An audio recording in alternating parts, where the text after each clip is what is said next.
Imagine a war so forgotten, most people don't even know it happened. A war fought between two countries that share the world's longest undefended border. This is a real war, fought between the United States and Canada. Yes, you heard that right, Canada. Go back a couple of centuries and things weren't so friendly between these North American neighbors.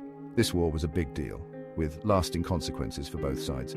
This is the story of the War of 1812, a war that, despite its obscurity, helped forge the strong bond between the United States and Canada that we see today.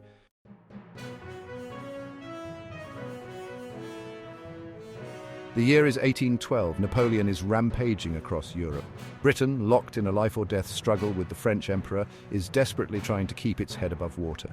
Meanwhile, across the Atlantic, a young and ambitious United States is itching for a fight. The British were interfering with American trade, impressing American sailors into their navy and generally treating the US like a rebellious teenager. On June 18, 1812, the United States declared war on Great Britain, citing British violations of American maritime rights. And so began the War of 1812, a war that would pit the young nation against its former colonial master, with Canada caught squarely in the middle.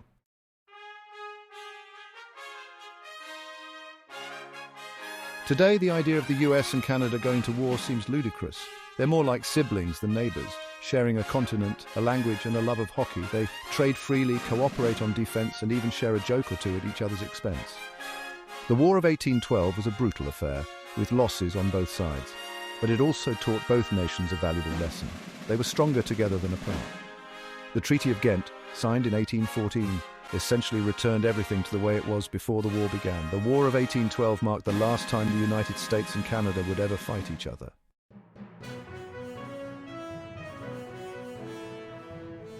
To understand the War of 1812, we need to cross the Atlantic and dive into the chaos engulfing Europe. Napoleon Bonaparte was turning the continent upside down. Britain, the world's dominant naval power, stood as the last bastion against Napoleon's ambitions. The Napoleonic Wars spilled over into the Atlantic, disrupting global trade and dragging other nations into the conflict. Both Britain and France began targeting neutral ships, including those from the young United States.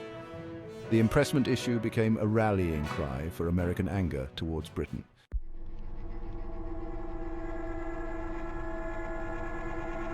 The United States, barely 3 decades old, was still finding its footing on the world stage. Eager to prove itself and assert its independence, the new nation bristled under British arrogance. The United States saw an opportunity in Britain's preoccupation with Napoleon.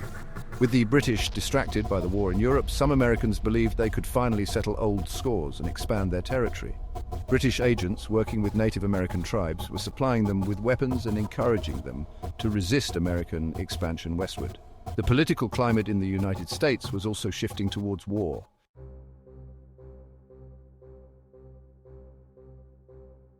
The stage was set for a showdown. The Atlantic was a powder keg of resentment and tension.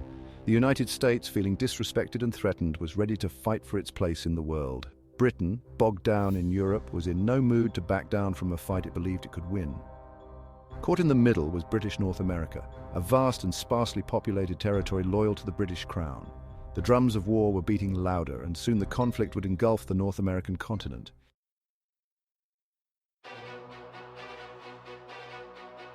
The declaration of war in June 1812 unleashed a wave of patriotic fervor on both sides of the Atlantic. In the United States, young men, eager for glory and adventure, rushed to enlist in the Army and Navy. The reality, however, proved far more challenging than the romantic visions of conquest. The United States, still in its infancy, was woefully unprepared for a major war. The first American thrust into Canada ended in embarrassing failure. General William Hull, leading a force from Detroit, crossed the Detroit River and occupied the small town of Sandwich, only to withdraw back to Detroit, leaving behind valuable supplies and demoralizing his troops.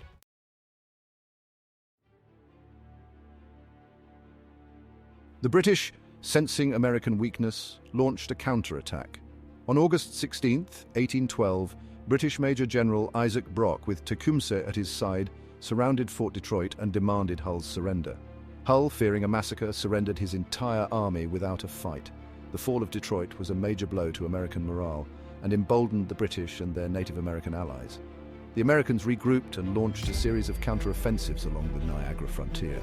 The Battle of Queenston Heights, though a tactical victory for the British, came at a high cost with the loss of Major General Brock.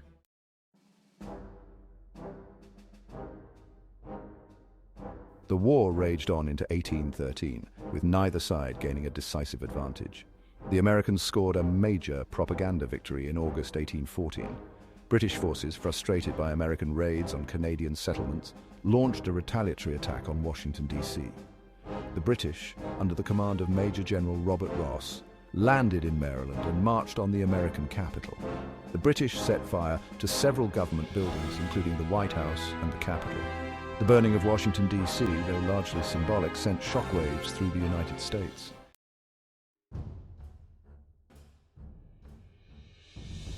Despite the setback at Washington, the tide of the war was beginning to turn in favor of the Americans. The American Navy, though still outmatched in size, won a series of impressive victories on the Great Lakes and the high seas. In September 1813, American Captain Oliver Hazard Perry defeated a British squadron at the Battle of Lake Erie. Meanwhile, on the Atlantic, American frigates like the USS Constitution won a series of duels against British warships. The Americans also began to have more success on land, defeating a combined British and Native American force at the Battle of the Thames in Upper Canada. Both sides, weary of fighting and feeling the financial strain of the conflict, would soon be ready to talk peace. The year is 1813. The War of 1812 has become a grueling stalemate. Both sides are bloodied, battered, but neither is backing down. The Great Lakes region, a crucial waterway for both the Americans and the British, becomes a focal point of the conflict. Enter Master Commandant Oliver Hazard Perry, tasked with wresting control of Lake Erie from the British. His fleet, cobbled together from whatever ships and sailors he can find, is outgunned and outmanned. On September 10, 1813, near Put-in Bay, Ohio, the two fleets clash. Cannon fire rips through wooden hulls. Perry's flagship, the USS Lawrence, is reduced to a shattered hulk. Undeterred, Perry rows to the USS Niagara and leads a desperate charge. The British, caught off guard, begin to falter. Barclay strikes his colours. Perry sends a dispatch. "We have met the enemy and they are ours." The American victory at Lake Erie is a turning point in the war.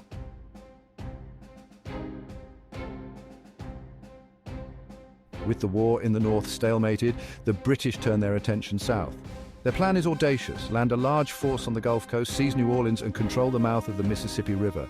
Such a move would cripple American trade and potentially force the United States to sue for peace on unfavorable terms.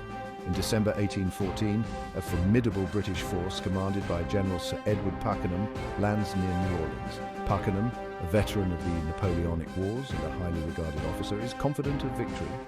He faces, however, a formidable opponent, Andrew Jackson, a fiery Tennessee militiaman and future President of the United States. Jackson, known for his tenacity and his ability to inspire his men, rallies a motley force of American regulars, volunteers, militia, pirates, and even free black soldiers to defend New Orleans. He fortifies the city's defenses, digs trenches, sets up artillery batteries, and prepares to make the British pay dearly for every inch of ground.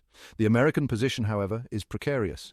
New Orleans, situated on low-lying ground, is vulnerable to attack from multiple directions. Jackson, outnumbered and outgunned, knows that he must choose his battles carefully. He needs to make the most of his limited resources and exploit any advantage he can find.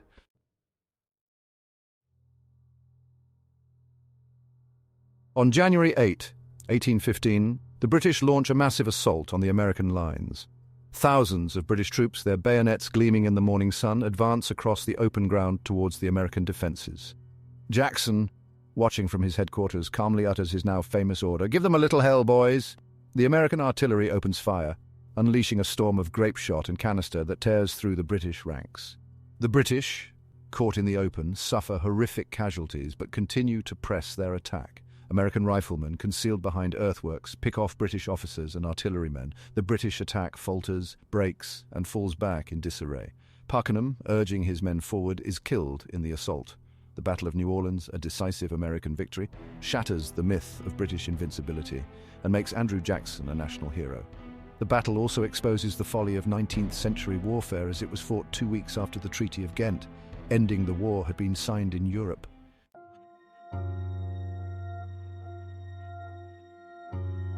Section 4. Echoes of a Forgotten War. The War of 1812, though largely forgotten today, had a profound impact on both the United States and Canada. For the United States, it was a coming-of-age story, a confirmation of its independence and a demonstration of its military potential. It also solidified American control of the Northwest Territory and opened the way for westward expansion. For Canada, the war was a defining moment. It fostered a sense of national identity and a determination to resist American expansion. It also led to closer ties with Great Britain and laid the groundwork for Canadian Confederation.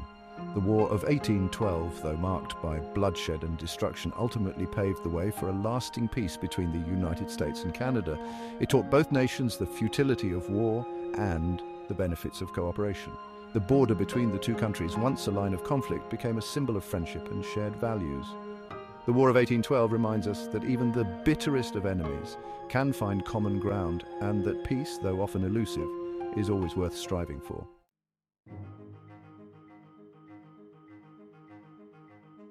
A treaty and a new reality.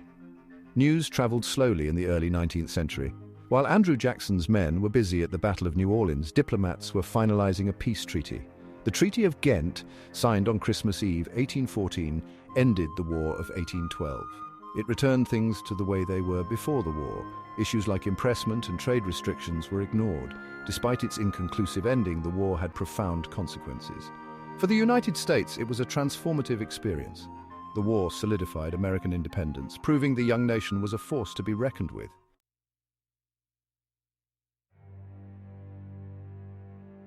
The War of 1812 left scars, both physical and psychological. Towns lay in ruins, families mourned, loved ones lost, and the bitterness of conflict lingered. Yet from the ashes of war emerged a new reality. The United States and British North America, once locked in a struggle for dominance, began a gradual, sometimes uneasy, but ultimately enduring journey toward peace and cooperation. The decades following the war witnessed a remarkable transformation in the relationship between the two nations. Border disputes, once a source of tension, were resolved through diplomacy. Trade flourished, creating economic ties that benefited both sides. People began to move freely across the border, forging personal and cultural connections that transcended national boundaries. The shared experience of war, though traumatic, also fostered a sense of mutual respect. Both nations had fought bravely, endured hardships, and learned valuable lessons about the costs of conflict. They had also discovered a shared interest in peace and stability, recognizing that cooperation, not conflict, was the key to prosperity and security in North America. This growing spirit of cooperation was evident in the peaceful resolution of the Oregon boundary dispute in 1846 and the joint efforts to suppress the Red River Rebellion in 1870. These events demonstrated that the United States and Canada, though still distinct nations with their own interests, were capable of working together to address common challenges.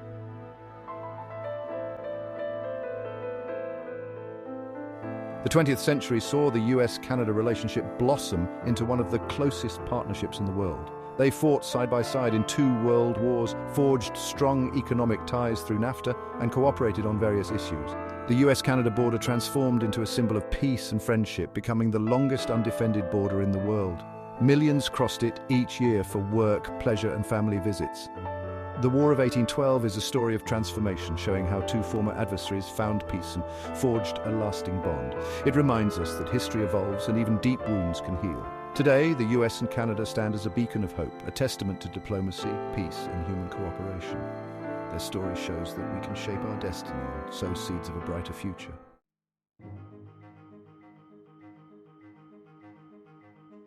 The War of 1812 was the last time the United States and Canada ever pointed guns at each other. 2 countries sharing a massive continent, once locked in a bitter conflict, haven't fired a shot in anger for over 2 centuries. That's practically unheard of in history. This long peace is a testament to the deep friendship between the 2 nations, built on mutual respect and shared values. They might tease each other about hockey or beer, but underneath lies genuine affection and trust. This trust is evident in their daily cooperation, sharing intelligence and coordinating defense strategies.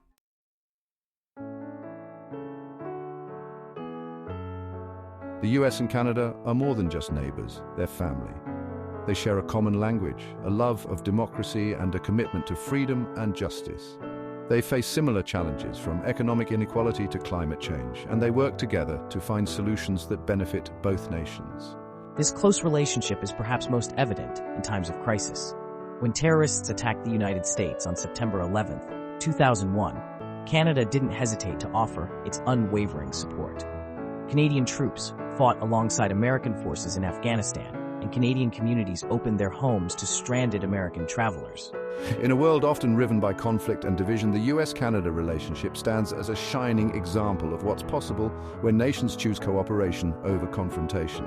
It's a testament to the power of diplomacy, the enduring value of peace, and the boundless potential of human understanding. So, the next time you see an American and a Canadian sharing a laugh, a beer, or a hockey game, remember the long and winding road that brought them together. Remember the War of 1812, a conflict that ultimately forged a bond stronger than any battlefield could ever shatter. And remember that the story of the US and Canada is a story of hope, a story that reminds us that even in a world often defined by its differences, friendship and cooperation can prevail.